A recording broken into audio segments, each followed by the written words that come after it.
Bien, je vous remercie d'abord pour m'avoir donné cette opportunité de vous éclairer sur le sujet du jour, à savoir les eaux usées, qui est une problématique non seulement nationale, mais également internationale. Mon nom, c'est Ndikoumana Théophile. Je suis professeur à la faculté des sciences. J'ai été professeur dans d'autres universités, notamment l'université de Ngozi, dont j'ai été le premier recteur, et puis l'université de Butare, au Rwanda. Je suis professeur ordinaire depuis 1994. J'étais au département de chimie de la faculté des sciences, où j'ai enseigné beaucoup de matières du domaine de la chimie, ensuite du domaine de l'environnement. Comme occupation essentielle, c'est l'enseignement au niveau des licences de l'ancien système, ensuite baccalauréat et master dans le système BMD ou LMD si vous voulez. Et alors, j'ai dirigé beaucoup de mémoires de fin d'études. Et actuellement, je m'occupe de mémoires de master et je dirige des thèses de doctorat. Notamment l'année passée, j'ai fait défendre une brillante thèse le 15 juin 2021. Je devrais en faire défendre une. Malheureusement, cette année-ci, ce n'est plus possible, mais ce sera pour l'année prochaine. J'ai deux autres qui sont en projet. Voilà, et comme carrière, j'ai fait beaucoup de publications scientifiques dans des revues indexées, comme on dit. Et ainsi, on contribue au développement de la science, tant au Burundi que par le monde, puisque nos publications sont d'abord toilettées, comme on dit, par des pairs, inconnus bien entendu. C'est ce qu'on appelle les reviewers, pour que les articles puissent être acceptés pour publication. Donc voilà un peu le tableau très rapide qui me concerne. Pour le moment, j'ai encore des cours en master, bien que je sois déjà à la retraite.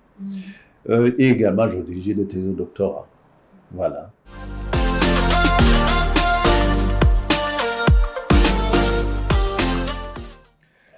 Oh, comme vision, c'est une question trop vaste pour moi. Mais je souhaiterais que nous puissions mener des recherches, la recherche et développement pour le développement du Burundi, c'est-à-dire mener des recherches qui intéressent le citoyen burundais. Que ce soit dans le domaine environnemental, dans le domaine énergétique aussi, ça m'intéresse également. Donc vraiment, la recherche et développement pour le citoyen burundais essentiellement.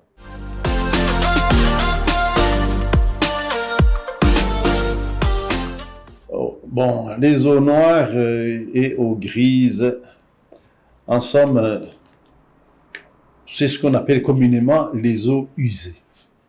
Déjà, le terme usé, c'est un terme qui est faux. Parce qu'une eau ne peut pas être usée. C'est impossible parce que si je la purifie, je retrouve l'eau de départ.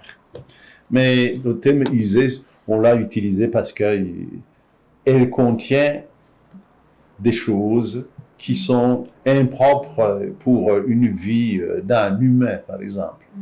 Par eau noire, il faut entendre les eaux sortant des toilettes. Et par eau grise, il faut entendre les eaux sortant des cuisines. Donc, quand vous avez mangé, vous lavez vos assiettes, vos couverts en général, eh bien, et puis vous lavez le linge, etc. Mais ce sont ces eaux-là qui constituent les eaux grises. Voilà.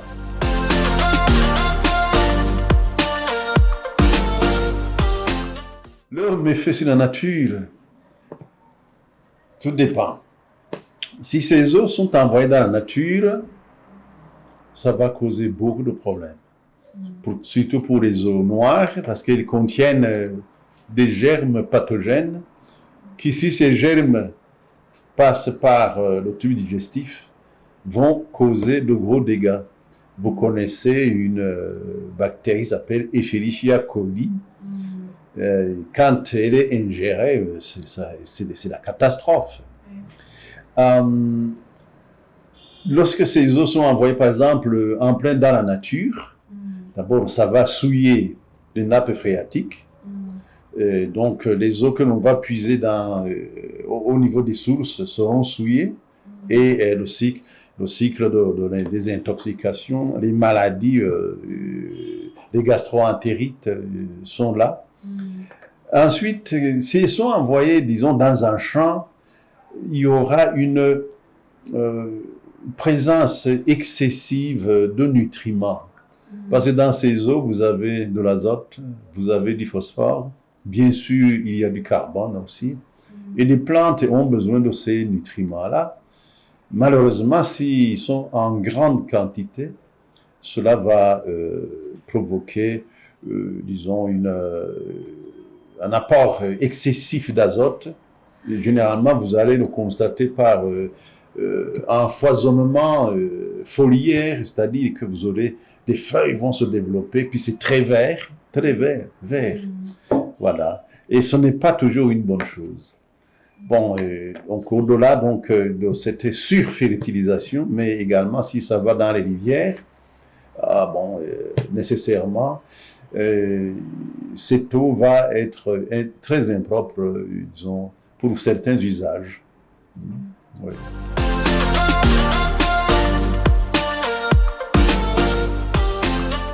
Ces eaux usées, logiquement, on ne devrait pas les trouver, parce qu'elles doivent se trouver dans un réseau d'égouttage, c'est-à-dire un réseau de tuyaux énormes de 1,5 mètre, 2 mètres de diamètre, pour conduire ces eaux vers les stations d'épuration. Ici, vous avez la station de Buterere, c'est à quelques 8-9 km d'ici. Il y a tout un réseau qui conduit ces eaux jusqu'à la station d'épuration. C'est une station constituée de bassins énormes qui vont donc épurer naturellement les eaux usées. On peut les trouver malheureusement dans certains caniveaux, même à travers la ville. Si vous prenez par exemple ici, vous remontez l'avenue Ngendandoume, vous allez voir des eaux qui s'écoulent en dehors de la pluie. Et ceci, c'est très dommageable parce que ça va se traduire par de mauvaises odeurs. Mais généralement, ce sont des eaux de cuisine, donc des eaux grises. Mais sur le plan, disons, environnemental, c'est interdit de lâcher les eaux usées, quelles qu'elles soient, dans les caniveaux. C'est interdit. Il faut soit les traiter au niveau de la parcelle, ou alors les envoyer dans un réseau d'égouttage.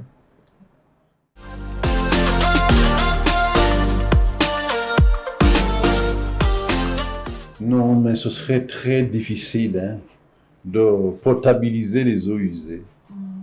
Ce ne serait même pas rentable parce que la quantité d'argent qu'il faudrait mettre là-dedans et l'énergie à mettre là-dedans aussi pour que ces eaux soient potables sont tellement grands que le rendement serait très très petit. En second lieu, la quantité d'eau qui pourrait être collectée, pour être purifiée, elle est très petite. À Bujumbura, grosso modo, la Régie des eaux produit par jour 80 000 mètres cubes par jour. Elle en distribue à peu près 60 000 parce qu'il y a beaucoup de pertes dans le réseau. Mais supposons que les 80 000 arrivent chez le consommateur. Les 80 000 ne sont pas envoyés dans un réseau d'égouttage. Il y a à peu près 15 000 seulement. Parce que le réseau, il est très réduit, il est très petit. Donc les 15 000, ça ne sert à rien. Le mieux serait que la Régie des eaux augmente sa capacité de production. Et elle en est capable puisqu'elle puise l'eau du lac Tanganyika, la purifie au niveau des bassins de filtration, ici en face de la radio-télévision nationale. Il suffirait d'ajouter d'autres filtres. Évidemment, je dis il suffirait, c'est trop facile. Mais c'est beaucoup d'argent à mettre en jeu. Mais puis l'eau est disponible. Également, il y a toute une infrastructure qui va suivre après le traitement. Il faut distribuer. Il faut évidemment ajouter des réactifs pour tuer les germes, c'est du chlore. Et tout ça, c'est une technologie. D'où la fameuse expression que on n'achète pas l'eau, parce que l'eau nous est donnée tout naturellement. Vous achetez le service de production de l'eau potable. C'est ça que les citoyens doivent connaître. Ils n'achètent pas l'eau. Ils achètent le service de production et de distribution de l'eau potable. D'où la nécessité de ne pas abîmer ces infrastructures. Parce que vous les payez. Si quelqu'un les abîme, alors que c'est lui qui les paye, c'est un non-sens. Voilà.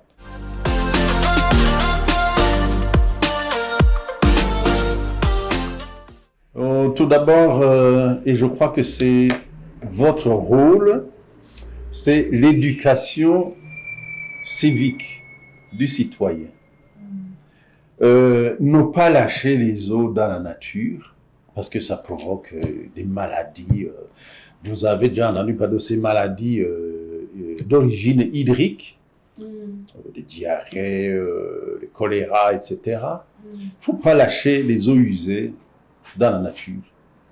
Deux, il ne faut pas aller, pour le cas des citoyens de l'intérieur du pays, il ne faut pas aller se soulager sur le coin, sur les collines. Ce n'est pas une bonne chose parce que tout cela va descendre au niveau des rivières. Donc d'abord, éducation citoyenne, éducation civique, pardon, du citoyen. Ensuite, qu'est-ce que je pourrais ajouter? Concernant précisément, et notamment en optant pour une gestion des eaux au niveau de la parcelle. D'ailleurs, le ministère ayant les infrastructures dans ses attributions devrait distribuer des dépliants d'information, d'éducation aux citoyens pour leur faire comprendre la nécessité de traiter les eaux au niveau de la parcelle. Notez que parmi les eaux usées, il y a un élément peut-être que j'ai oublié. Même les eaux de ruissellement font partie des eaux usées. Donc, au niveau de la parcelle, les eaux de ma toiture devraient être traitées au niveau de la parcelle et non pas envoyées sur la chaussée, parce que bon, les caniveaux sont conçus pour évacuer les eaux pluviales tombant sur la chaussée et non pas les eaux pluviales provenant des toitures des maisons. D'où vous avez des gros problèmes parce que s'il y a une grosse pluie, les caniveaux ne sont pas dimensionnés pour transporter des quantités de 3, 4, 5 fois plus grands que ce qui a été prévu. Donc la nécessité donc, de traiter les eaux au niveau de la parcelle. Vous avez donc la mission d'éduquer le citoyen à respecter son voisin en traitant les eaux de ruissellement, les eaux usées de la maison au niveau de la parcelle, quand il n'y a pas de possibilité de les envoyer dans un réseau d'égouttage. Voilà. Ceci est valable aussi, peut-être je peux déborder un tout petit peu puisque j'en ai l'occasion. Ceci est également valable pour la gestion des déchets solides municipaux, comme on dit habituellement. Les déchets solides municipaux, ce sont les épluchures de pommes de terre, de bananes, de fruits, ce sont les restes de nourriture, c'est les tonnes de gazon, les tonnes de haies vives, etc. Et bien tout ça, il ne faut pas que ça se retrouve dans un coin, sur une rue. Non, ça devrait être traité autrement. Donc il faut éduquer les citoyens à séparer du temps où il y avait encore des plastiques, des bouteilles en plastique, des sacs en plastique, tout ça, et tout ça on mettait ensemble. Non, non, non, non, non. Le bon comportement citoyen, c'est séparer les composantes des déchets. Les plastiques à part, les bouteilles à part, les produits fermentescibles, comme on dit, tels les épluchures de pommes de terre, de fruits, que sais-je encore. Cela peut être valorisé de plusieurs manières. Peut-être que j'aurai l'occasion de vous en parler un peu plus tard, si vous le souhaitez. Si vous le souhaitez. Ainsi donc, vous avez un rôle très important d'éducation des citoyens, tant en matière de gestion des eaux usées, y compris donc les eaux pluviales, qu'en matière de gestion des déchets solides municipaux, les déchets ménagers, comme on dit en général. Parce que dans les déchets solides municipaux, il y a également d'autres choses, tels les déchets industriels, et ceci ne fait pas partie de notre propos ici. Voilà, je ne sais pas si j'ai répondu à votre question.